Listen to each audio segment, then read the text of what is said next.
లక్ష్మికి యాక్సిడెంట్ అవ్వడంతో ఇక విహారీ ఎంతగానో ఆడిపోతూ ఉంటాడు.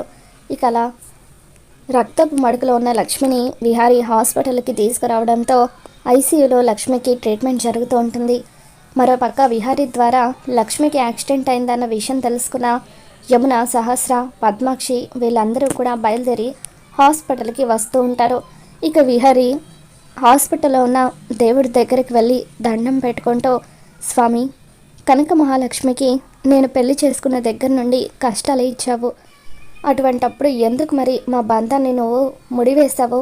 మా బంధానికి అర్థం ఏంటి అని చెప్పి విహారీ ఎంతగానో బాధపడిపోతూ ఉంటాడు. కనక మహాలక్ష్మి ఎప్పుడు కూడా ఎదుటి వాళ్ళ సుఖాలనే కోరుకుంది.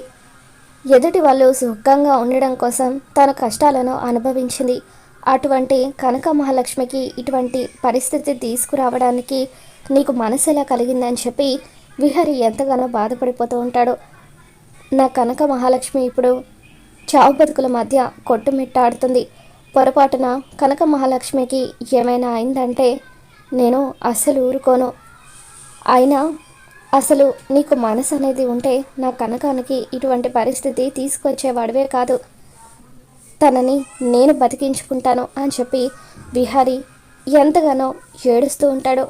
ఇంతలో యమున, సహస్ర వీళ్ళందరూ కూడా విహారీ దగ్గరికి పరిగెత్తుకుంటూ వస్తారు. యమున విహారీతో, నాన్న విహారీ, ఇప్పుడు లక్ష్మికి ఎలా ఉంది నాన్న? ప్రమాదం ఏమీ లేదని చెప్పారా అని అంటూ ఉంటే, లేదమ్మా, డాక్టర్స్ ఇప్పుడే ఏం చెప్పలేమని అంటున్నారు. 24 గంటలలోపు తన స్పృహలోకి రాకపోతే బతకడం కష్టమేనని డాక్టర్లు అంటున్నారమ్మా అని చెప్పి విహారీ అంటూ ఉంటాడు.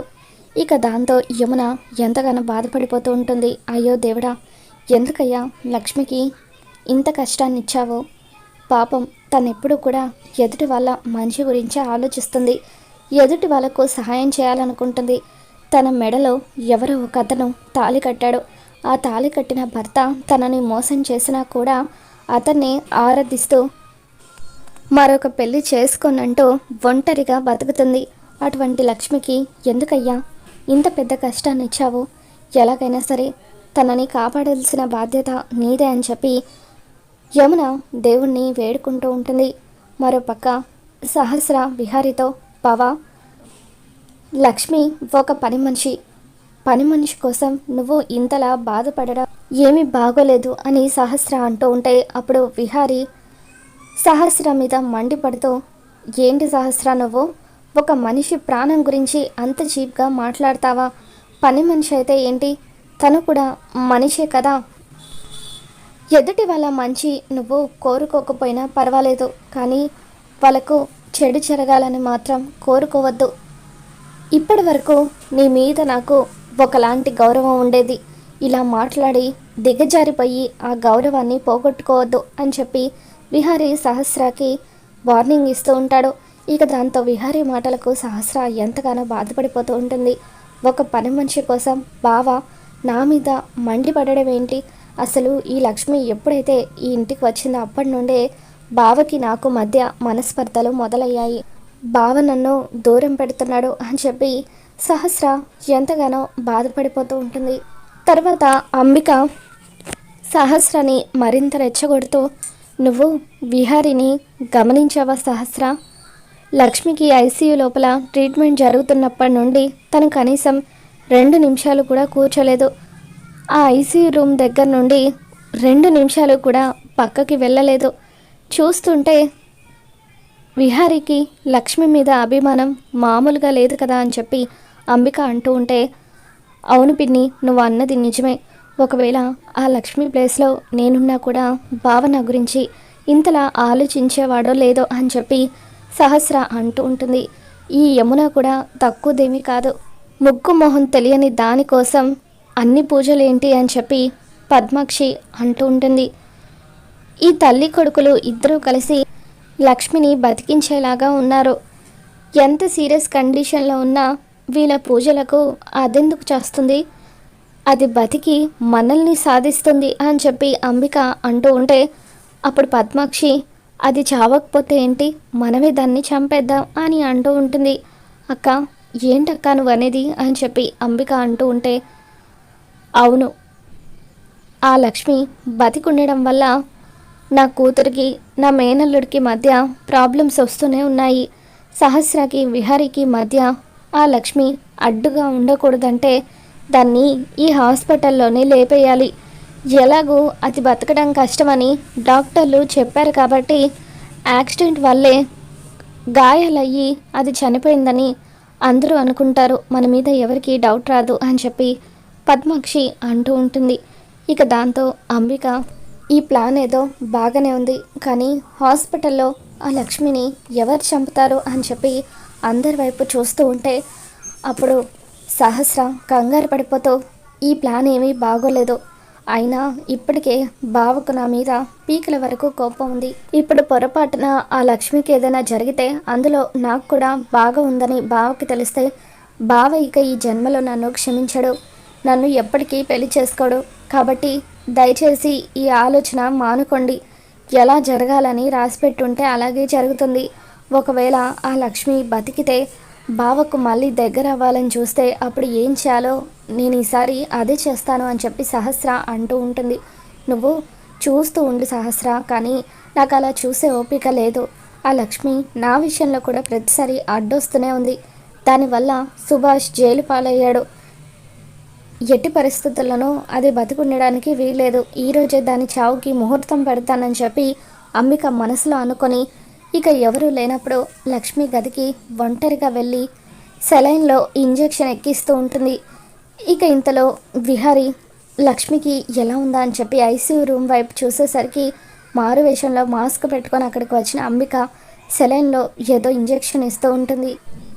వసై లక్ష్మి, నీకు స్లో పాయిజన్ ఇచ్చాను, ఖచ్చితంగా ఈ విషయం వల్ల నువ్వు చచ్చిపోతావు, ఇంకెప్పుడు కూడా నా దారికి అడ్డు రాలేవు అని చెప్పి మనసులో అంబిక అనుకుంటూ ఉంటుంది.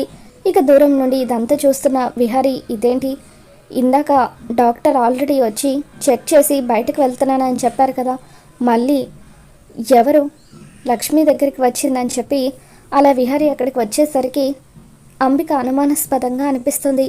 ఏయ్ ఎవరు నువ్వు అని చెప్పి విహారీ అంటూ ఉంటాడు. దాంతో అంబిక అక్కడి నుండి పారిపోవడానికి ట్రై చేస్తూ ఉంటే విహారీ పట్టుకోబోతూ ఉంటాడు. ఒక్కసారిగా అంబిక విహారీని పక్కకు తోసేసి పరిగెడుతుంటే లక్ష్మి అంబిక వెంట పరిగెట్టి తనకు మొహానికి ఉన్న మాస్క్ని బలవంతంగా తీసేసి అలా విసిరి కొడతాడు. ఇక అంబిక ఫేస్ని చూడగానే విహారీ ఒక్కసారిగా షాక్ అవుతాడు.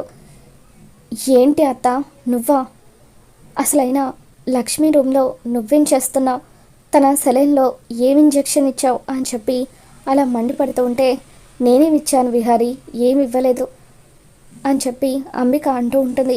ఇక విహారీ ఒక్కసారిగా అంబిక చేతిలో ఉన్న ఇంజెక్షన్ని లాక్కుంటాడు.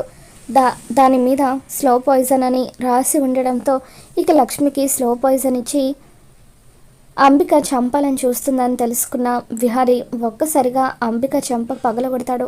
చూడు, నువ్వు నా మేనత్తవి కాబట్టి ఇలా చెంప దెబ్బతో సరిపెడుతున్నాను. ఒకవేళ నువ్వు కనుక ఇంకెవరైనా అయ్యి ఉంటే ఈరోజు నా చేతిలో ప్రాణాలు కోల్పోయేవాళ్ళు అని చెప్పి విహారీ అంటూ ఉంటాడు. ఇప్పుడు కాదు, లక్ష్మి కోలుకున్న తర్వాత అప్పుడు నీ సంగతి చెప్తాను అని విహారీ అంబికకు స్ట్రాంగ్గా వార్నింగ్ ఇస్తాడు. డాక్టర్ విహారీ దగ్గరికి వచ్చి, సార్, ఆ అమ్మాయికి బ్లడ్ చాలా పోయింది, అర్జెంటుగా ట్రీట్మెంట్ స్టార్ట్ చేయాలంటే ఓ నెగిటివ్ బ్లడ్ గ్రూప్ కావాలి అని చెప్పి ఆవిడ అంటూ ఉంటే, నాది కూడా అదే బ్లడ్ గ్రూప్ డాక్టర్, నేను ఇస్తాను పదండి అని చెప్పి విహారీ అంటూ ఉంటాడు. మీరు బ్లడ్ ఇచ్చిన వెంటనే నేను సర్జరీ స్టార్ట్ చేస్తాను, రండి అని చెప్పి అంటూ ఉంటే ఇక విహారీ లక్ష్మి కోసం అని చెప్పి బ్లడ్ ఇస్తాడు. తర్వాత డాక్టర్స్ లక్ష్మికి ట్రీట్మెంట్ చేస్తూ ఉంటారు. ఇక సహస్ర విహారీ బాధను చూడలేక విహారీ దగ్గరికి వచ్చి విహారీ కాలర్ పట్టుకొని, ముక్కు మొహం తెలియని దాని గురించి, ఒక అనామకురాలి గురించి నువ్వు ఇంతలా బాధపడడం ఏంటి, అయినా అది చేస్తే నీకేంటని చెప్పి సహస్ర మాట్లాడుతూ ఉండడంతో విహారీ ఒక్కసారిగా సహస్ర చెంప పగలగొట్టి, ఇంకొకసారి లక్ష్మి గురించి ఇలా మాట్లాడితే నేను అస్సలు ఊరుకోను, ముక్కు మొహం తెలియంది అని చెప్పి అంటున్నావు కదా, లక్ష్మి మొక్కు మొహం తెలియంది కాదు, నా భార్య అని చెప్పి లక్ష్మికి నాకు 6 నెలల క్రితమే పెళ్లి జరిగిపోయింది. లక్ష్మి అటువంటి పరిస్థితుల్లో ఉంటే నాకు భర్తగా ఏడుపు రాకుండా ఎలా ఉంటుందని చెప్పి విహారీ సహస్రకు స్ట్రాంగ్గా వార్నింగ్ ఇస్తాడు. ఇక తర్వాత కొద్దిసేపటికే డాక్టర్లు బయటకు వస్తారు. ఆపరేషన్ సక్సెస్ అయింది అని చెప్పి విహారీకి చెప్పడంతో విహారీ ఎంతగానో ఆనందపడిపోతూ ఉంటాడు. Thank you doctor, thank you so much అని చెప్పి విహారీ అంటూ ఉంటే, కానీ ఒక్క విషయం మీతో చెప్పాలనుకుంటున్నాను. ఆ అమ్మాయికి ఆపరేషన్ అయితే చేశాం, కానీ యాక్సిడెంట్లో తలకు బలమైన గాయం అవ్వడం వల్ల తను గతం పూర్తిగా మర్చిపోయింది. తన వాళ్ళను ఎవరిని కూడా తను ఇప్పుడు గుర్తుపట్టదు. తనకి మెమొరీ పూర్తిగా లాస్ అయిపోయిందని చెప్పి డాక్టర్ చెప్పడంతో విహారీ ఒక్కసారిగా కుప్పకూలి ఏడుస్తూ ఉంటాడు.